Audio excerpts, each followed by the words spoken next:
Assalamualaikum warahmatullahi wabarakatuh.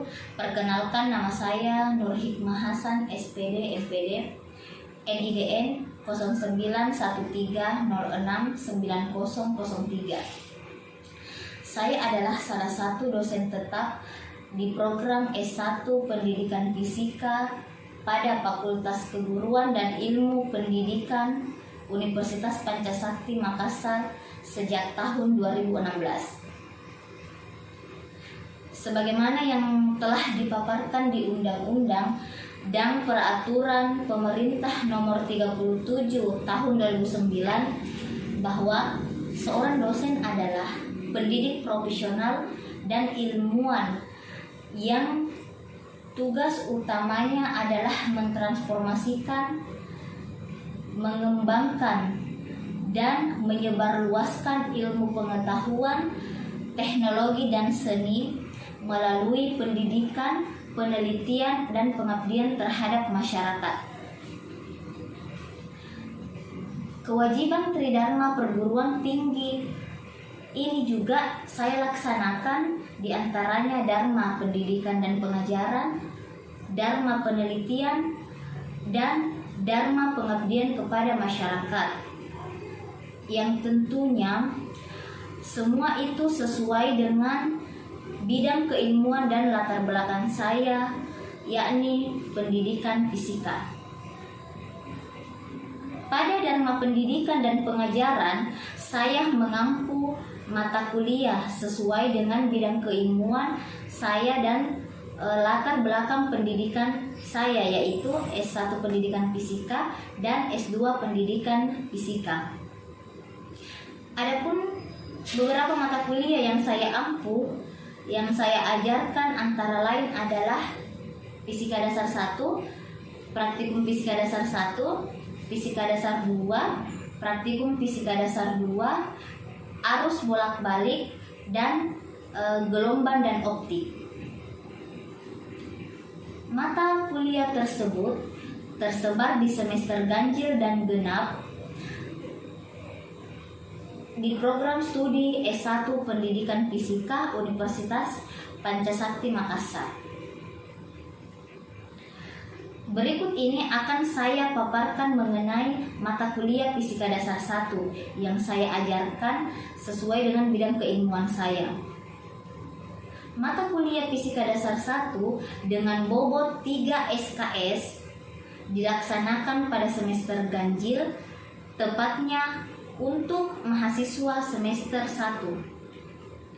Adapun capaian pembelajaran mata kuliah Fisika Dasar 1 itu adalah sebagai berikut.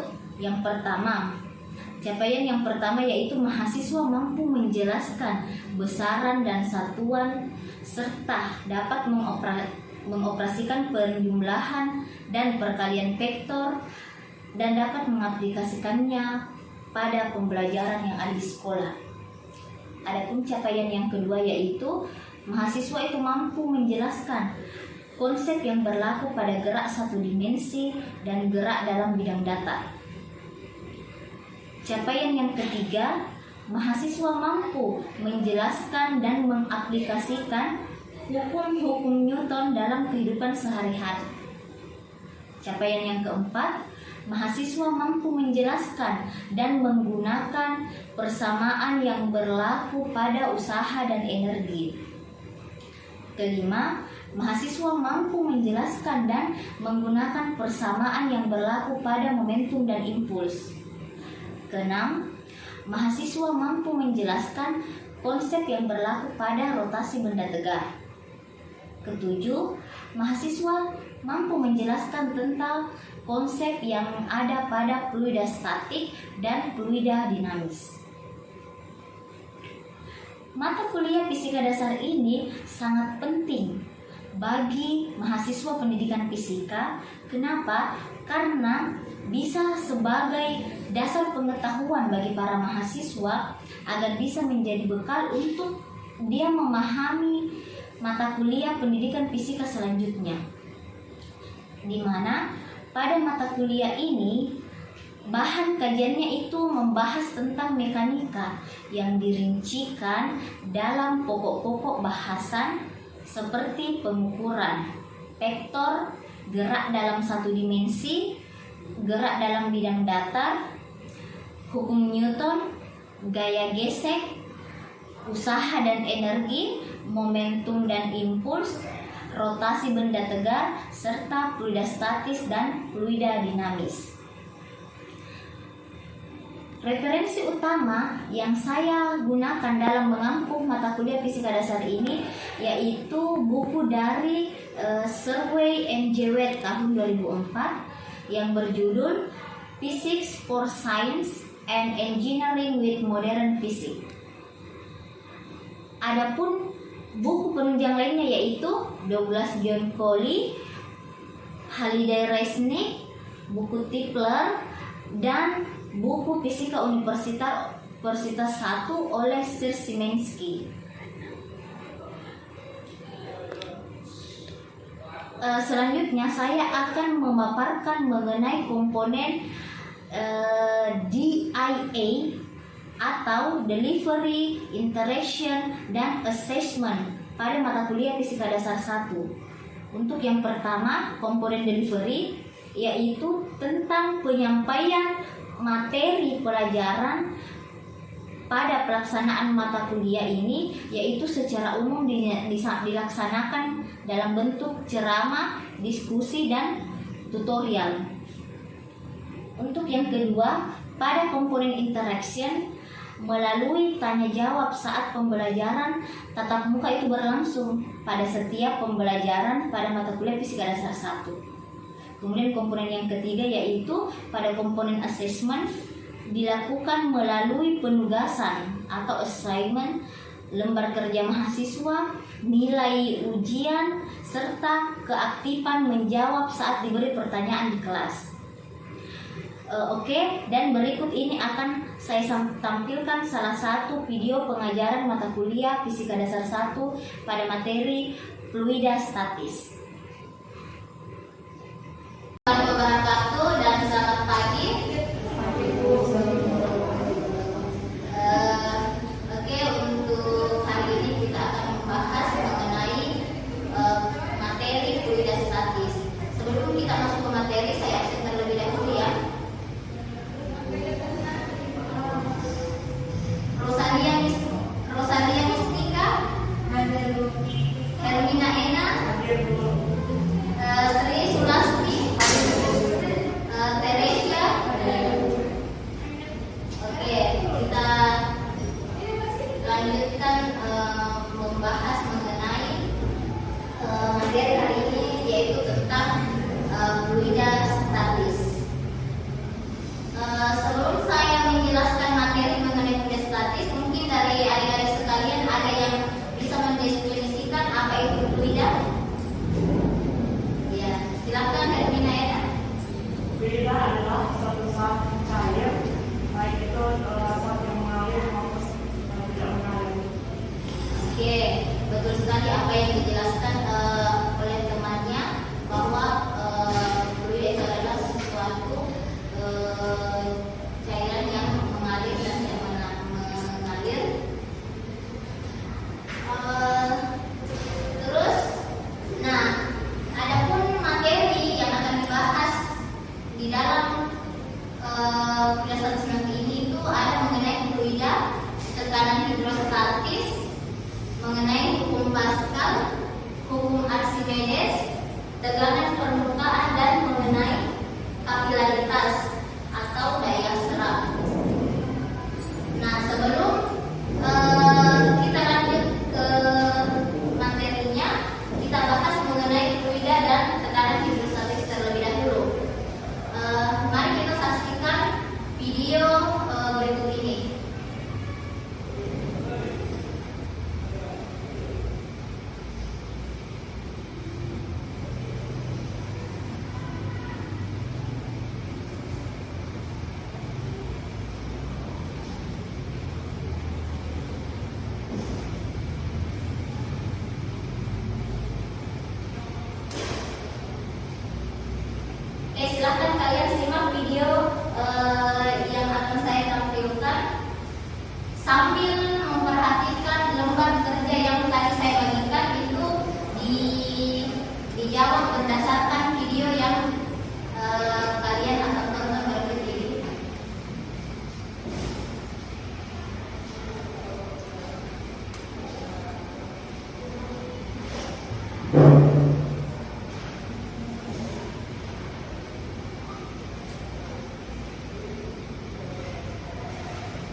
Silakan disaksikan videonya.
Setelah menonton video tadi, silakan jawab lembar kerja berdasarkan apa yang dipaparkan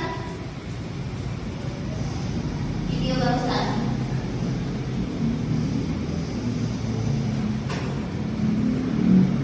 Oke, sudah terjawab kan berdasarkan videonya? Kita lanjutkan mengenai materi mengenai hukum Pascal.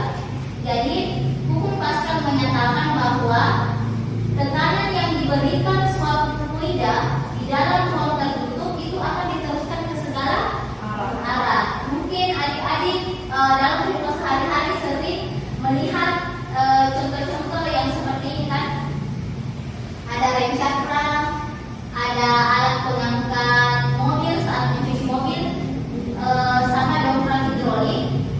Ini semua adalah contoh dalam penerapan hukum Pascal. Jadi mungkin kalian sering bertanya-tanya, loh kok bisa sih dompet hidrolik yang alatnya itu kecil, tetapi dia bisa mengangkat sebuah mobil yang beratnya sangat besar dibandingkan alat ini.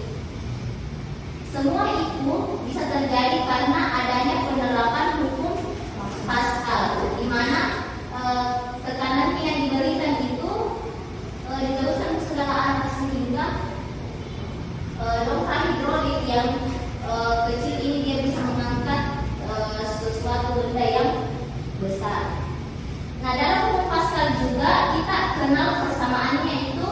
P1 tekanan pertama itu sama dengan tekanan yang kedua, di mana tekanan di sini itu tekanan pertama dibagi dengan luas penampak A.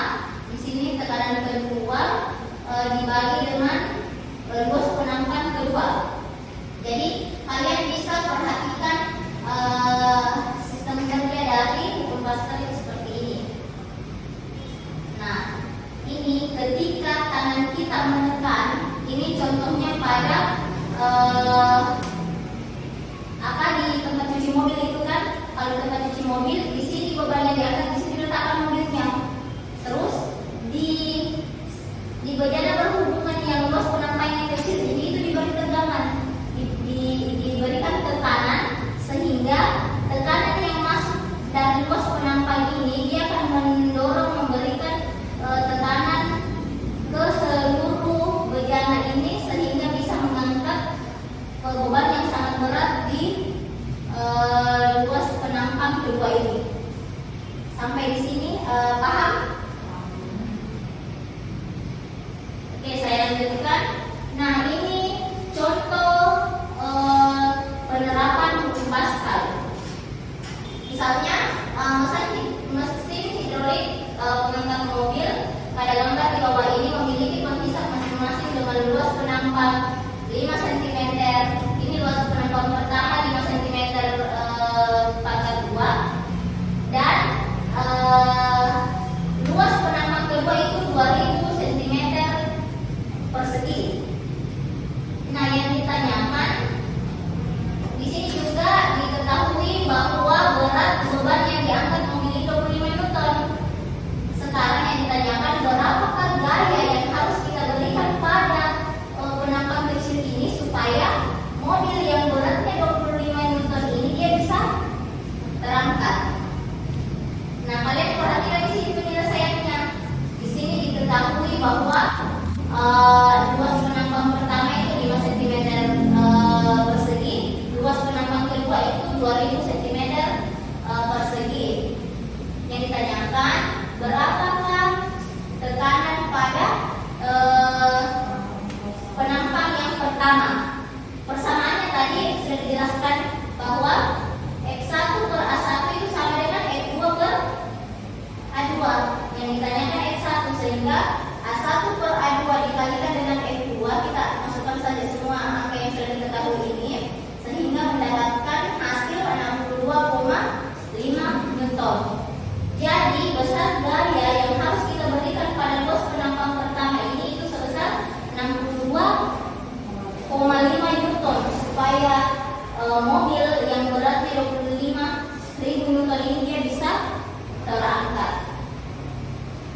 Oke, berikutnya kita membahas mengenai hukum Archimedes. Dalam hukum Archimedes menyatakan bahwa suatu benda yang dicelupkan ke zat cair itu akan mendapatkan gaya ke atas yang besarnya sama dengan berat zat cair yang dipindahkan oleh benda tersebut. Nah, di sini ada FA itu dia gaya ke atas. V ini adalah volume zat cair yang dipindahkan atau volume yang keluar dari zat cair itu. Kemudian ini adalah massa dari zat cair. G ini adalah gaya gravitasinya. Nah, dalam Archimedes juga itu kita mengenal ada namanya tenggelam, terapung, dan melayang. Kapan suatu benda itu dikatakan mengapung, kapan suatu benda itu dikatakan melayang, dan kapan suatu benda itu dikatakan dia tenggelam. Kalian bisa lihat syarat di sini. Sebuah benda itu dikatakan mengapung jika benda itu massa jenis benda tersebut lebih kecil daripada massa jenis zat cairnya. Kemudian benda itu akan melayang ketika massa jenisnya benda ini sama dengan massa jenis zat cair. Maka kalian bisa lihat gambarnya ini yang gede, dia melayang. Terus yang C ini benda tenggelam. Benda tenggelam ketika massa jenis benda itu lebih besar dari massa jenis dari zat cair. Gambarnya kalian bisa lihat di gambar C. Nah, contoh penggunaan prinsip Archimedes itu yang pertama, kapal selam dapat mengapung, melayang, dan tenggelam di air. Jadi kalau mungkin kalian lihat kapal selam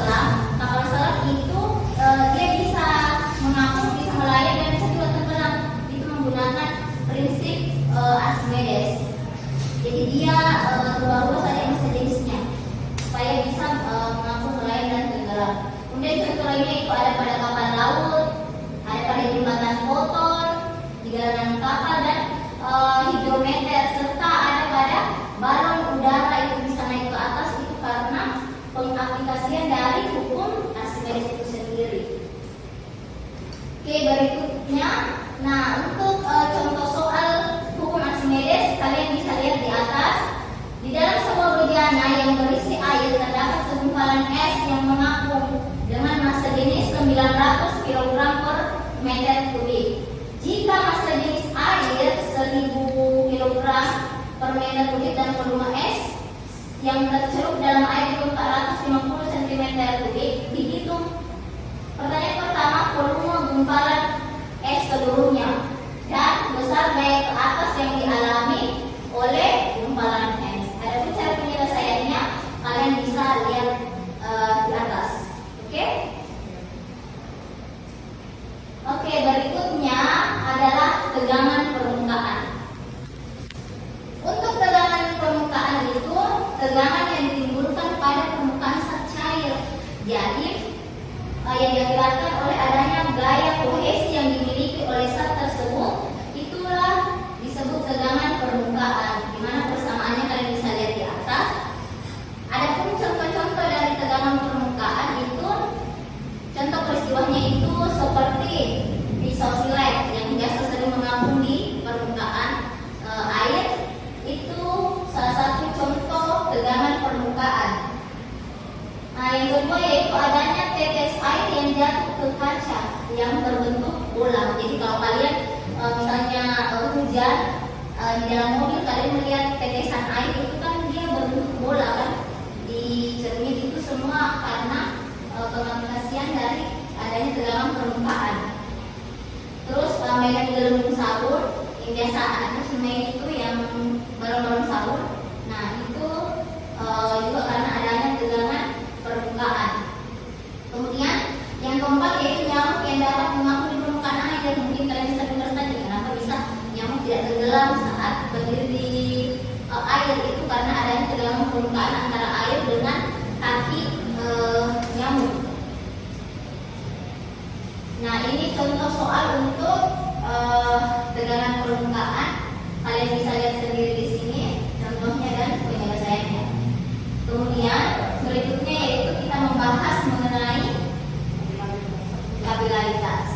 Kapilaritas itu adalah peristiwa naik turunnya permukaan zat cair dalam pembuluh kapiler yang disebabkan oleh adanya tegangan permukaan, kohesi dan adhesi.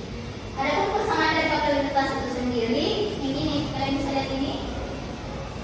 Dan ini keterangan dari persamaannya. Oke? Contoh peristiwa kapilaritas yang sering kita temui di kehidupan sehari-hari itu adalah contohnya seperti atas. Naiknya minyak melalui sumbu kompor. Jadi kalau mungkin zaman sekarang itu sudah kompor gas yang dipakai, tetapi mungkin kalian masih sempat didapat kompor minyak kan? Nah itu kenapa bisa di kompor minyak itu minyaknya dibawa tapi bisa mengalir naik minyaknya ke atas, itu karena adanya peristiwa kapilaritas sehingga kompor tersebut bisa menyala. Kemudian naiknya air tanah pada pembuluh kayu. Pembuluh kayu ini silem yang kalau di biologi itu biasa kan yang bisa menyerap air dari akar untuk ke seluruh tumbuhan. Kemudian ini meresapnya tinta pada paku tulis, terus turunnya permukaan air resap pada pipa kapiler, dan meresapnya air pada kain yang dicelup dalam air di dalam gelas.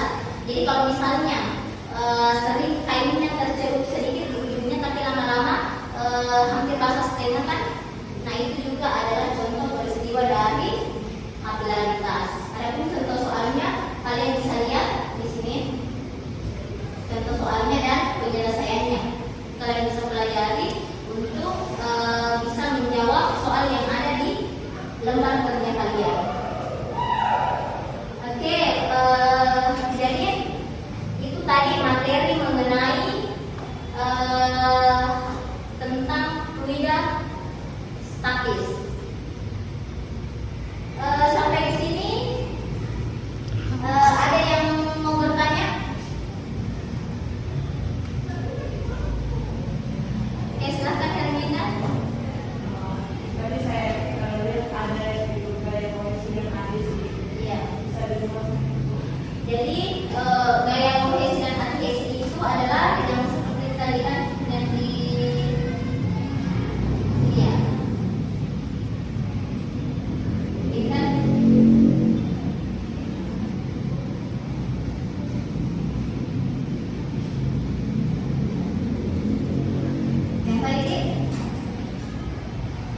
Oke, jadi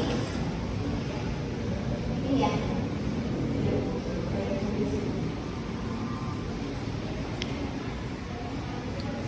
Oke, jadi itu merupakan salah satu soal yang ada di UTM-nya kan. Jadi silahkan kalian simpulkan. Tadi di video juga ada kayaknya penjelasan mengenai gaya kohesi dan aksis itu. Jadi ditonton kembali videonya, kemudian dikerjakan LKM-nya. Jadi minggu depan itu untuk hari ini materi mengenai fluida statis saya cukupkan sampai di sini dulu. Untuk minggu depan itu kita akan membahas mengenai fluida dinamis. Jadi di rumah kalian bisa membuka dan mempelajari kembali